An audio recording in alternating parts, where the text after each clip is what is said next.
Bismillahirrahmanirrahim. I'm Dr. Asim from Pathology Department. Today we'll just have a brief introduction about endocrinology.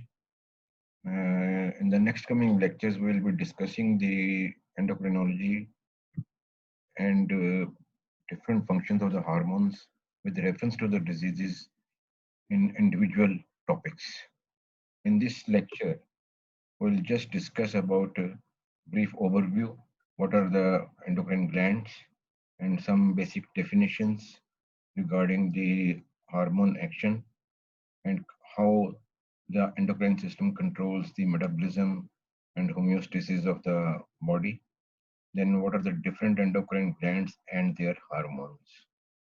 Before going through, I would like to tell you that uh, some of these are, although are important, but some of the endocrine glands are very important for our day-to-day living. You will appreciate when we'll go through different diseases with reference to the endocrinology. They are very important. So understanding of the basic concepts of the endocrine glands and their function is very important. Body functions are regulated by two major control systems, although many other mechanisms are also involved, but nervous system and hormonal or endocrine system mainly play a major role. Uh, if we take the example of the nervous system, if we have a pain or some burn at the fingertip, the stimulus goes directly to the brain. And in case of the hormonal action, the stimulus is through some organ. For example, like this, it exerts point-to-point control through nerves. This is electrical in nature and it is very fast as compared to the hormonal action. If there is some requirement where the hormone has to act, it may take some time, but in nervous system, the time is very short for its action and it acts fastly. Endocrine system is group of the gland secrete their hormones into the blood and extracellular fluid in response to the different stimuli. That may be different conditions. Most hormones circulate in blood and come out in contact with essentially all cells. Some are already present in the blood in some concentration, but when they are needed, they are excreted in more amount with reference to that stimulus to the secreting gland to excrete more hormone for their proper action. A given hormone usually affects only a limited number of the cells called target cells. Target cells for the particular hormone are the specific. They are not different, that they can act on every cell or they can have action on every part of the body. The target cell responds in a specific way to a hormone as it bears specific receptor proteins for the hormone. Specific receptor means that whenever there is presence of the problem or there is issue regarding the homeostasis, the hormone is present in the body, but it has to act on the cell through some receptor. That receptor enhances its action. If that receptor is absent, there may be deficient action of the hormone. That we'll discuss in individual diseases when each topic is discussed in different lectures. Generally act slower in onset, more prolonged and more diffuse than neuronal system. It means they have slower onset, but it is more profuse and more pronounced and it is more prolonged. Just few basic definition to keep in mind. Number one, endocrine, that is the integral structure of the endocrine system which secrete hormone. That may be endocrine gland can be like thyroid gland, like adrenal gland. These are the examples of this one. The hormones are biologically active substances secreted by glands and exert a physiological control and regulatory effect on other target cells of the body. Hormones which are produced by these glands, they act on different body parts or body cells.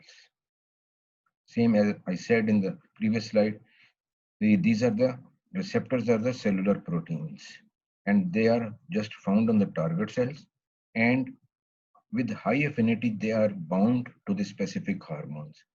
This bond is important for the proper action of the hormone. If there is some structural abnormality in the receptor, or there is some structural abnormality in the hormone structure, it may be difficult for its proper action. That we'll discuss with examples in thyroid or other diseases. The principal functions of the endocrine system are maintenance of the internal environment, that is the homeostasis and metabolism. For example, if we take the example of the calcium metabolism, then or calcium metabolism homeostasis, then role of the parathyroid hormone is most important. And also along with the parathyroid hormone, calcitonin also plays the role in the calcium balance. Then control of the energy production, utilization, and storage. The integration and the regulation of the growth and development, like growth hormone secreted by the pituitary, and then development for the infant if there is deficiency of the TSH, or then there may be development of the disease called the cretinism, which is a condition which child is mentally retarded, its development is delayed. Then control and maintenance of the sexual reproduction, including gametogenesis, fertilization, fetal growth, and development and nourishment of the newborn. Body's response to the environmental stimuli like fear, like pain stimuli, like stress situations. In this, the role of the epinephrine and norepinephrine, like adrenaline and noradrenaline, is very important. These are the principal functions of the endocrine gland, and these will be discussed later on. Examples are growth and development, thyroid and the growth hormone, then reproduction, estrogen, testosterone, FSH, LH, thyroid stimulating hormone, then homeostasis, thyroid gland plays the role, and cortisol is very important in maintaining the homeostatic environment of the body. Then changes in the environment like external fear, and then these things play role like cortisol, thyroid hormones, and aldosterone. It does not mean that only one will be involved. There may be combination of the different hormones which play role in that one. Take the example of the adrenal cortex and the adrenal medulla. Then there may be, if there is some disease or some problem in the metabolic function of the body, then both are involved to cope with the situation. If you think this one is the optimal environment of the internal body, this is the line. If there is some dip in that, then corrective mechanism comes into play. That may be in the form of the increased production of the hormone, that may be in the form of the decreased production of the hormone. That is called the feedback depending on the situation. Similarly, if there is some other situation in which this line is not maintained, or that there is disturbance in the optimal environment, then again some correcting mechanism come into play, and it is reverted back to the normal. Endocrine glands, purely endocrine organs, are like pituitary gland, pineal gland, thyroid gland, parathyroid gland, adrenal gland. These are all important in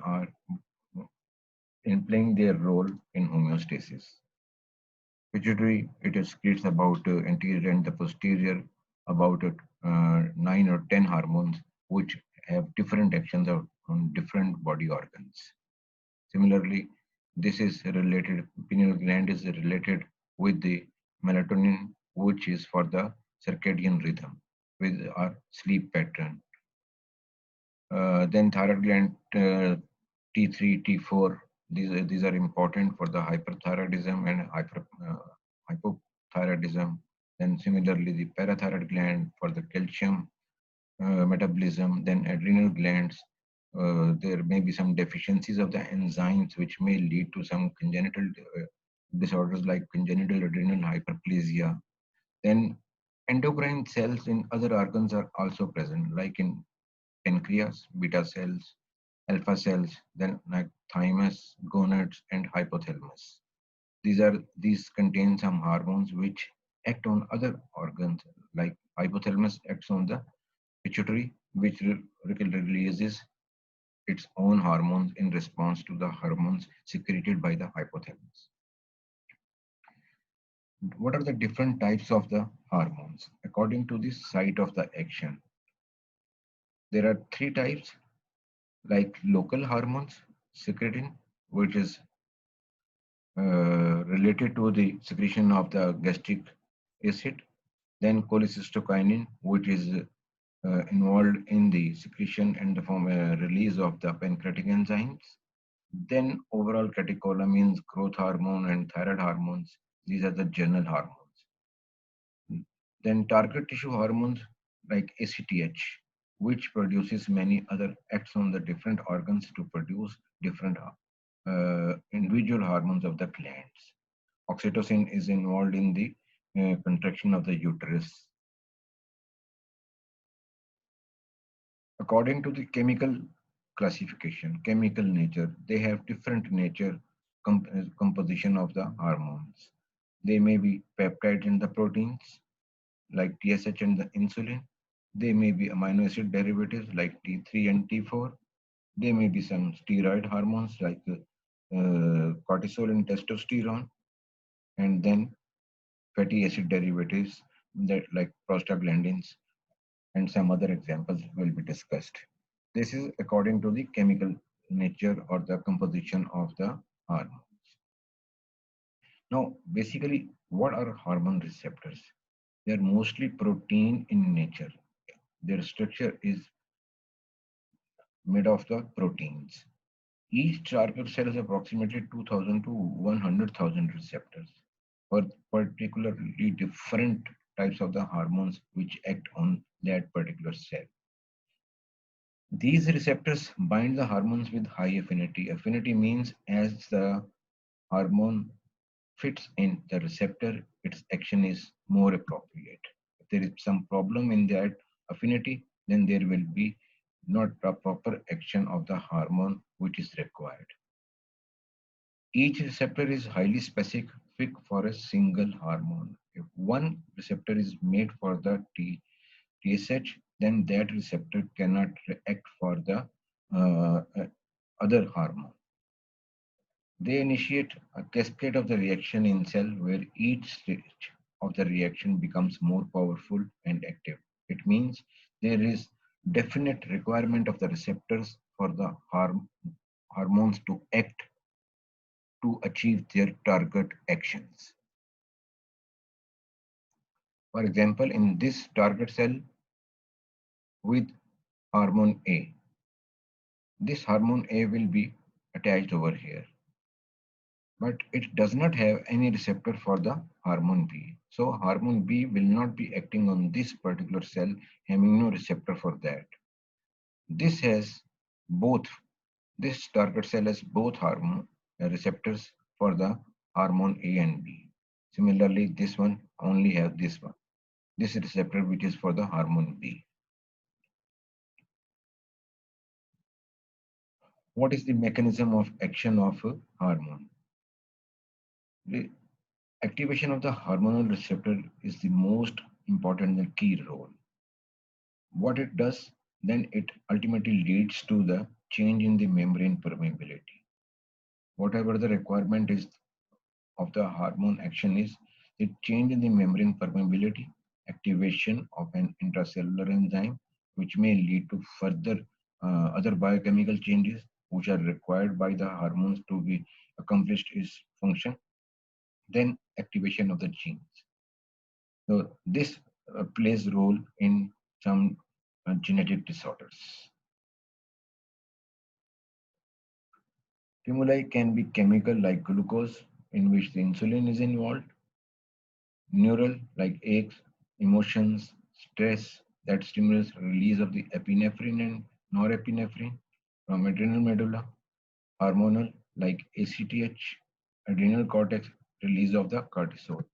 Just I am giving you the overall outline of the hormone actions and different types of the glands and the hormones and their types of the actions. Hormone regulation is done through feedback loops. Like it may be negative feedback in the case of the typical example of the thyroid hormone. If the hormone which is required to be produced on the target cell, it is produced in larger amount than which is not required, then what happens? It gives the negative feedback and acts through negative feedback to not to release the TSH for further. Circadian rhythm, like I gave the example in the pineal body, then receptor specificity.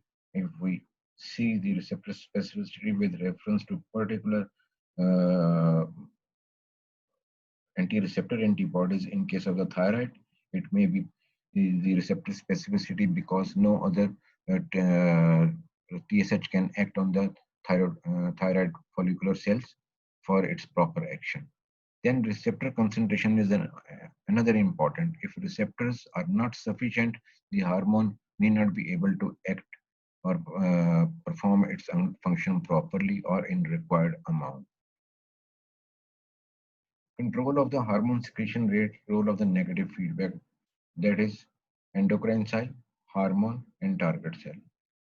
This is the positive, and too much of the function that then it will lead to the negative feedback.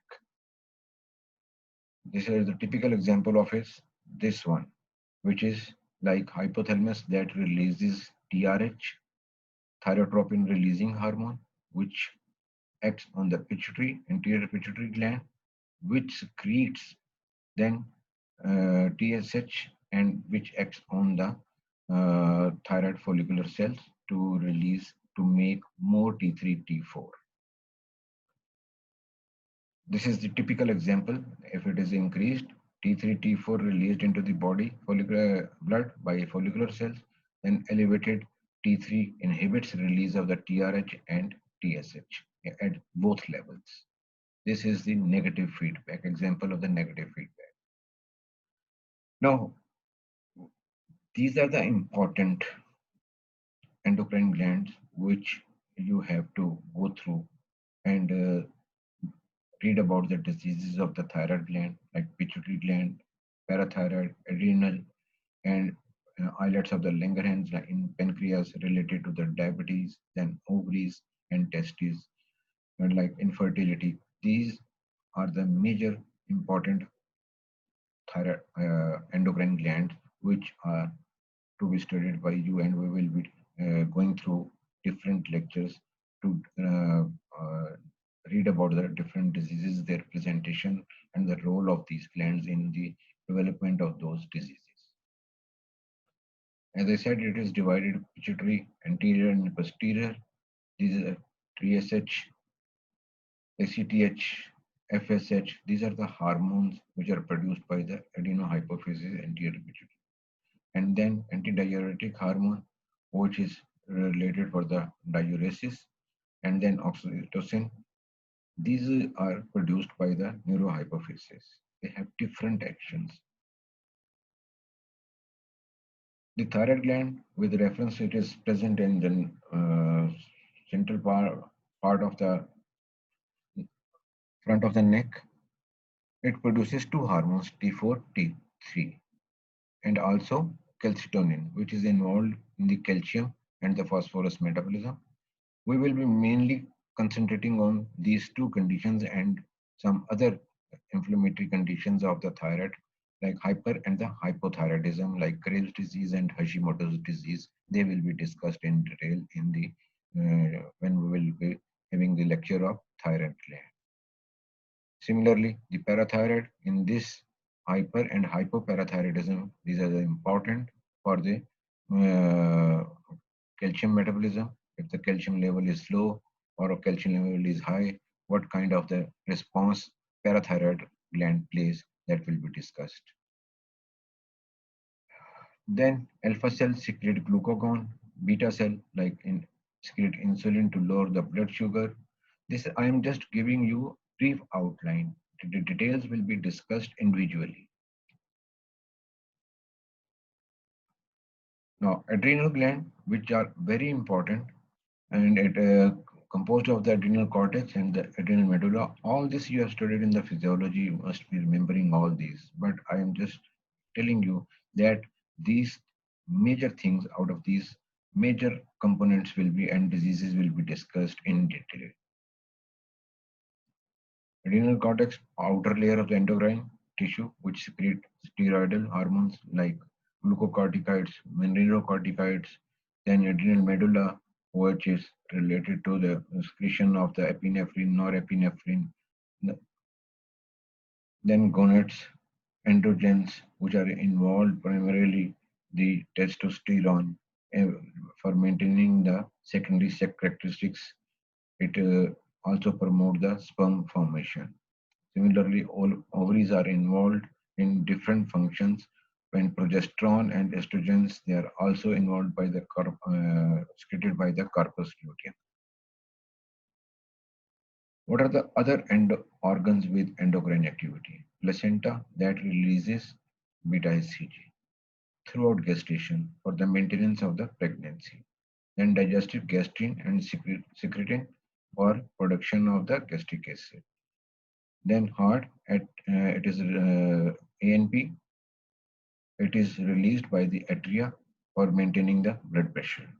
Then kidneys produce renin and erythropoietin. Erythropoietin for the blood formation. Then adipose tissue related with the obesity. Now, this outline is just given that when we are going through different diseases, we have to study about the release of the hormone, its stimuli, the hormone nature, and its actions, and the diseases which are produced due to the deficiency or increased level of the hormones.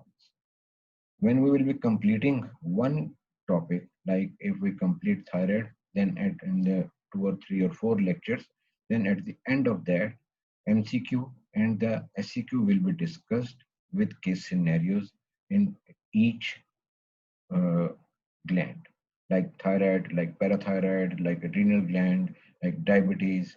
Then all the important MCQ and the questions will be discussed with you. Thank you very much.